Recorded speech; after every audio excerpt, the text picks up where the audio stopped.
Okay, so in this video, I'm just going to give a brief introduction to the idea of a forward and a future. So basically, forwards and futures are contracts which oblige you to carry out a trade in the future.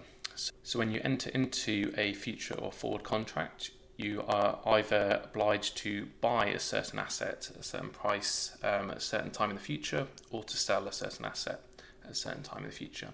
So in foreign exchange, because it's meaningless just to say you're going to buy a certain currency such as euros, you have to always be buying it with respect to another currency. The contract will specify that you have to buy euros against dollars, for example, or sell euros against dollars, or whichever currency pair you're talking about. So for example, if you're talking about euro dollar, you could buy a contract which says that you have to buy 100 euros against US dollars at a fixed price of 1.3 exactly 1 month in the future. So what this means is in 1 month's time, you're obliged to carry out this trade at this rate. So it doesn't matter where the market rate is for euro dollar, it could have gone up or it could have gone down, you're still obliged to carry out the exchange at this rate. So if you enter into a forward position or future position, you will have an exposure to the underlying exchange rate. So let's say for example you buy a 1 million euro future in euro dollar with a settlement rate of 1.3. On the settlement day, you'll carry out the trade, you'll exchange your euros for dollars, and what you can do, you can immediately take the euros that you've just bought through this future contract or this forward contract and sell it at the market price. So what this means is that depending on where the market price is on the settlement date, you'll make a certain amount of profit. And that's what this graph on the right hand side here shows, that if you entered into a contract of this size, 1 million euros, if you bought a future or forward of 1 million euros and the settlement rate of 1.3, this graph shows you how much profit or loss you'd make depending on where the exchange rate is on the settlement date.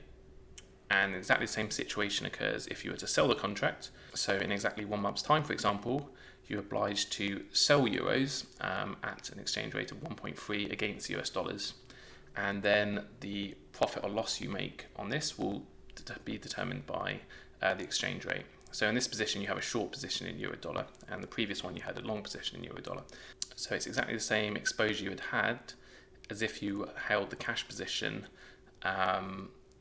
in the underlying euros and dollars. So briefly, what is the difference between a forward and a future? They're very, very similar things. They're just a slight difference in the way they're traded.